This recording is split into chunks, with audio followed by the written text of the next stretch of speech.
Assalamualaikum Assalamualaikum warahmatullahi wabarakatuh.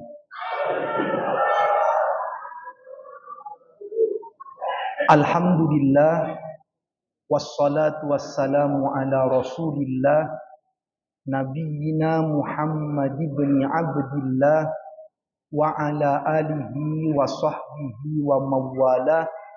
La haula wa la quwwata illa billah, amma ba'du.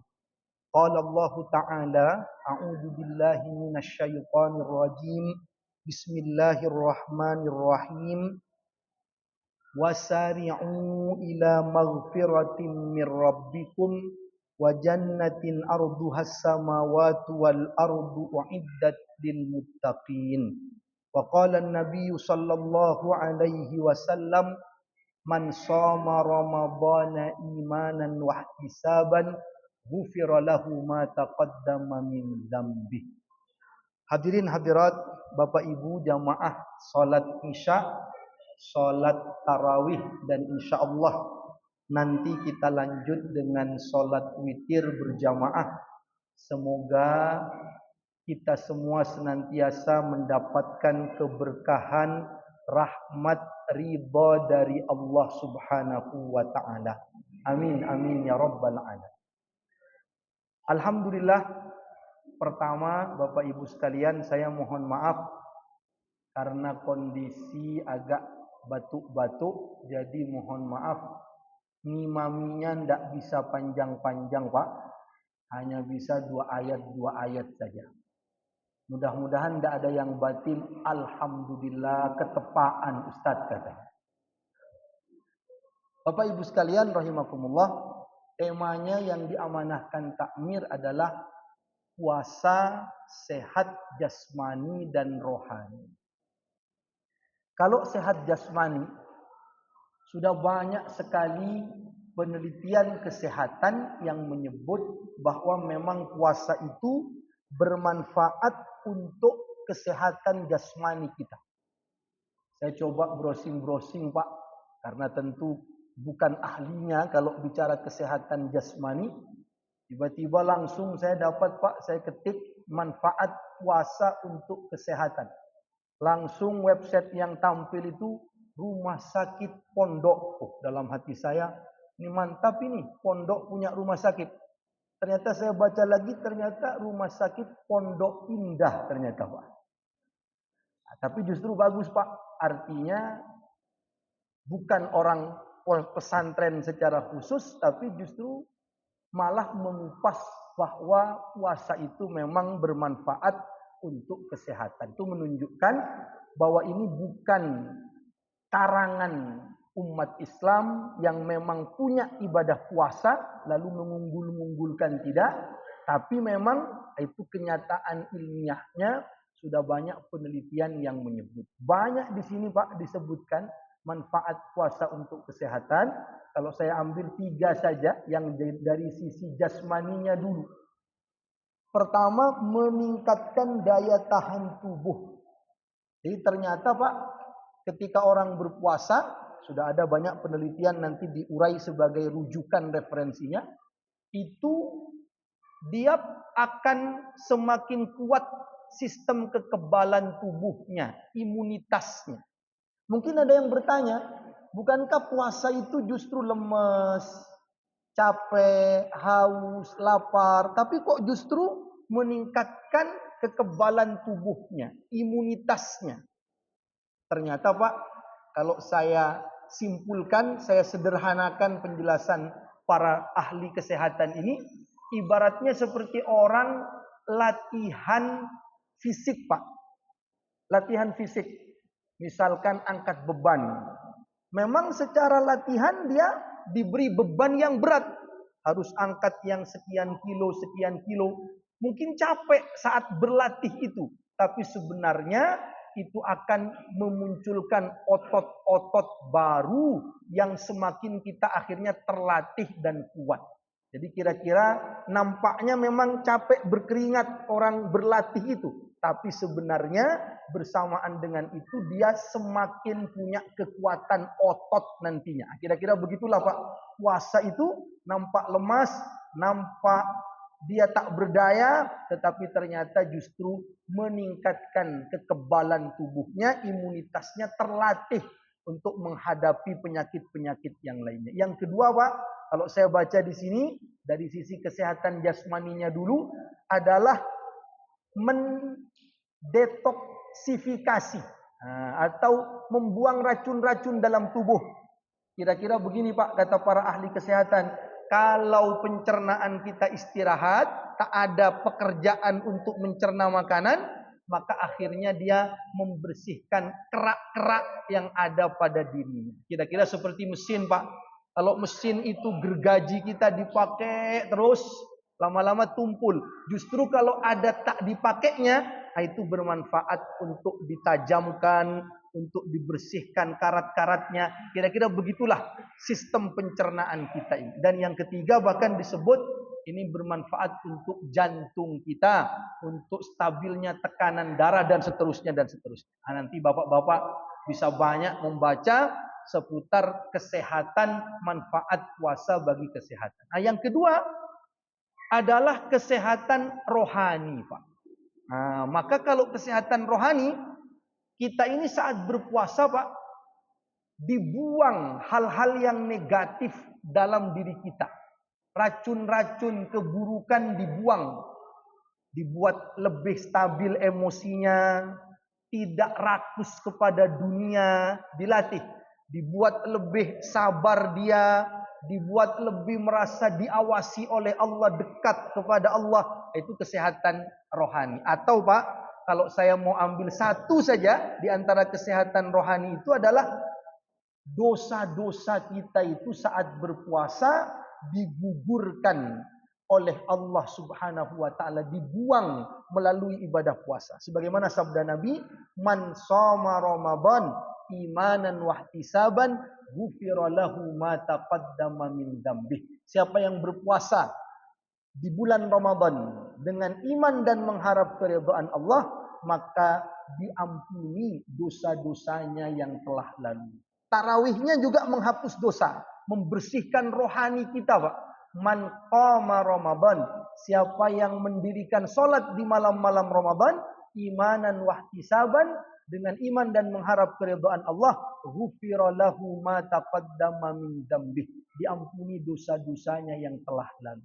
Cuman Pak, memang kata mayoritas ulama kita, yang otomatis dihapus melalui puasa dan sholat tarawih tadi diantaranya itu adalah dosa-dosa kecil.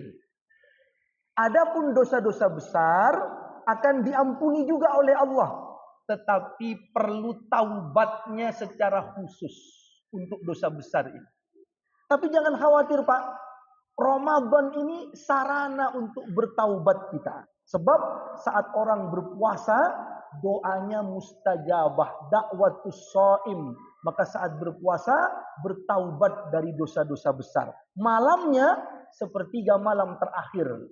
Di luar Ramadan orang banyak yang tak bangun. Tapi kalau Ramadan, rata-rata orang bangun di sepertiga malam terakhir. Manfaatkan untuk taubat.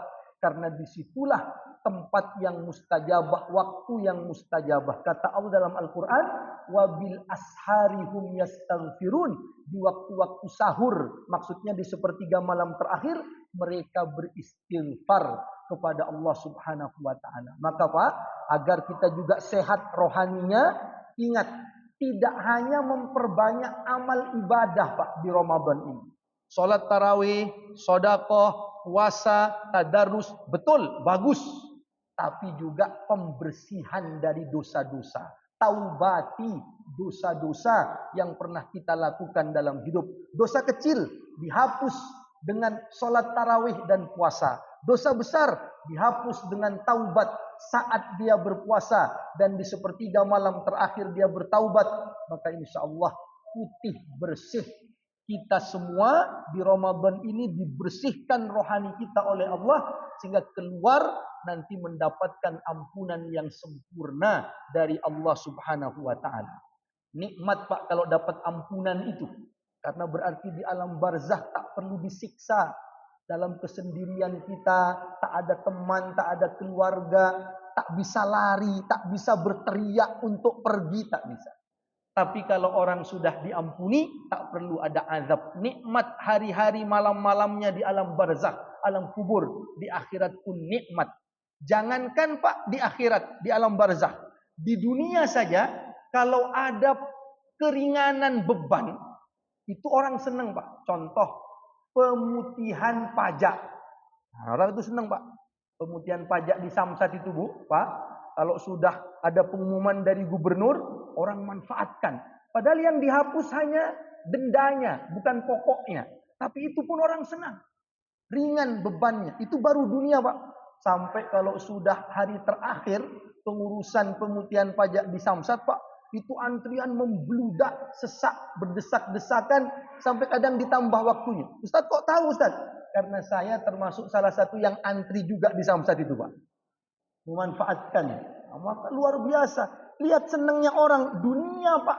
Apalagi di alam barzah. Kata malaikat bebas tak diazab. Di akhirat luar biasa. Maka kesempatan banyak-banyak taubat di Ramadan ini. Nah, kemarin ada program pemerintah lagi Pak. Ada yang datang ke saya jamaah. Senang saya Ustaz. Program pemerintah ini apa Pak? Diskon listrik 50%. Betul ya Pak ya? Nah, orang senang. Pengurangan beban dunia saja senang Pak. Walaupun hanya 2 bulan. Tapi jamaah ini Pak sudah sumringah. Diskon listrik 50%. Habis itu datang lagi ke saya. Ustaz, tapi saya pusing setelah itu. Kenapa Pak kok pusing? Ternyata Ustaz, Pertamax dioplos sama Pertalite Ustaz katanya. Nah, kalau itu urusan hukum lah Pak itu. Bagaimana nanti jadinya vonisnya. Nah, tapi sekali lagi Pak, orang senang dengan diskon keringanan beban dunia, apalagi nanti di sisi Allah Subhanahu wa taala di alam barzah dan kelak di akhirat di hadapan Allah Subhanahu wa taala. Maka Pak, caranya agar rohani kita juga sehat, bersih dari dosa di Ramadan ini, pertama banyak-banyak sayyidul istighfar. Banyak-banyak taubat, di antaranya baca sayyidul istighfar. Kata Nabi, man qalaha, siapa yang membaca sayyidul istighfar ini minan nahari, di siang hari, mukinan biha, dengan penuh keyakinan, famata mi yaumihi qabla ayyumsiya fahuwa min ahlil jannah. Lalu dia wafat sebelum sore, maka dia dijamin masuk surganya Allah. Wa man qalaha minal lail, siapa yang membaca sayyidul istighfar di malam hari, famata qabla ayyusbiha, wafat sebelum subuh, fahuwa min ahlil jannah, dia juga termasuk penghuni surga. Yang penting wa huwa muqinun biha, mengucapkannya dengan penuh keyakinan, dengan penuh taubat kepada Allah Subhanahu wa taala. Yang kita bisa amalkan Pak minimal 2 kali. Allahumma anta rabbi la ilaha illa anta khalaqtani wa ana abduka wa ana ala ahdika wa wa'dika mastata'tu a'udzubika min syarri ma sana'tu abu'u laka bi ni'matika alayya wa abu'u bi dzambi faghfirli fa innahu la yaghfiru dzunuba illa anta. Ada ibu-ibu datang ke saya, Ustaz, setelah Ustaz sampaikan begitu, saya amalkan Ustaz, baca sayyidul istighfar setiap hari. Alhamdulillah. Berapa kali Bu bacanya? Alhamdulillah Ustaz, saya bisa membaca 300 kali Ustaz. Saya bilang kok hebat Bu. Saya aja nyarankan 2 kali, Ibu 300 kali. Gimana caranya itu? Kan gampang Ustaz. Tinggal sayyidul istighfar, sayyidul istighfar, sayyidul istighfar, sayyidul istighfar. Salah paham ternyata Pak. Hanya dibaca judulnya saja diulang-ulang itu. Nah, jadi perbanyak sayyidul istighfar. Dan terakhir Pak, minta maaf kepada sesama. Ini penting sekali. Maka kita punya budaya, kiai-kiai kita mengajarkan, mau masuk Ramadan, dianjurkan minta maaf. Mau nanti keluar Ramadan Idul Fitri, saling memaafkan. Itu maknanya kenapa Pak? Agar kita dapat ampunan yang sempurna. Sebab kata Nabi, ada orang yang banyak pahalanya, nanti begitu menghadap Allah, banyak orang datang menuntut kepada dia. Mana dulu dia memfitnah saya, dulu dia menuduh saya, dulu dia mengambil hak saya, dituntut. Padahal dia datang kepada Allah dengan pahala yang banyak. Bisolatin wa siyamin wa zakatin, kata Nabi. Dia punya pahala solat, pahala puasa, pahala zakat. tapi dia bangkrut, kata Nabi. Kenapa?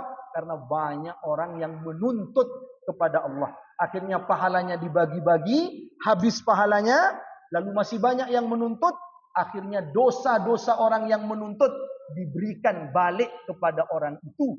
Akhirnya sudahlah habis pahalanya, bertambah dosanya, tsumma kuriha finnar, kemudian dia dicampakkan di dalam neraka. Maka banyak-banyak minta maaf Pak, utamanya dalam keluarga, suami kepada istri, anak-anak, orang tua, saudara, mungkin ada masalah-masalah, tuntaskan di Ramadan ini.